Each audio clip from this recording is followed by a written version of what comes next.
Hello, నమస్తే, వణక్కం.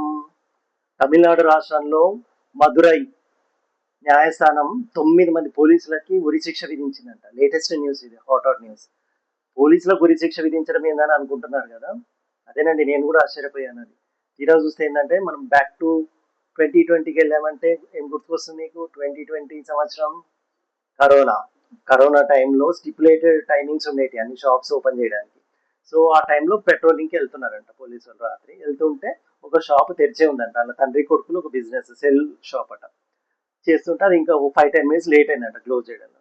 అది ఇంకా క్లోజ్ చేయలేదని చెప్పేసి వాళ్ళిద్దరిని బయటకు లాగేసి పోలీస్ స్టేషన్ తీసుకెళ్లడమే కాకుండా జైల్లో వేసేసారట. జైలు వేసేసి వాళ్ళని చిత్రహింసలు పెట్టారట. తండ్రి కొడుకుల్ని ఇద్దరిని బట్టలు ఉడదీసేసి నగ్నంగా బాగా కొట్టారట. మామూలుగా కొట్టలేదంట, అది టార్చర్. దాంతో వాళ్ళిద్దరు ప్రాణాలు వదిలారు 1-2 రోజులు. వదిలేసరికి ఇక వాళ్ళ తల్లి, అంటే కొడుకు వాళ్ళ తల్లి కేసు పెట్టింది. సిబిఐ ఇన్వెస్టిగేషన్ అంతా జరిగింది. సో జరిగిన తర్వాత రీసెంట్గా జడ్జిమెంట్ ఇచ్చింది కోర్టు. ఏంటంటే వాళ్ళకు 9 మంది పోలీసు వాళ్ళు ఇందులో ఇన్వాల్వ్ అయ్యారట. ఉరి శిక్ష విధించేశారట. మరి ఏం చేశారు తర్వాత, మరి ఇన్నాళ్ళు ఆమెకు నిరాధారం అయిపోయింది కుటుంబం అని చెప్పేసి వాళ్ళతోటే ₹1 కోటి వరకు పరిహారం వాళ్ళకి. ఆమె తల్లి బతికుంది కదా, చనిపోయిన వైఫ్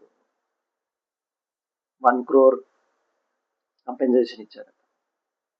సో చాలా జాగ్రత్తగా డీల్ చేయాలి పోలీస్ వాళ్ళు. ఈ సంఘటన చదివిన తర్వాత, న్యూస్ చదివిన తర్వాత నాకు ఎలాగో అనిపించింది. ఓకే, ఇది మీకు అప్డేట్ చేద్దామని చెప్పేసి అనిపించింది. ఓకే, మరి టేక్ కేర్. నా వీడియోలు చూస్తూనే ఉండండి. సబ్స్క్రైబ్ చేసుకోకపోతే చేసుకోండి. అన్ని రకాల న్యూస్ కవర్ చేస్తున్నాను, తెలుసు కదా.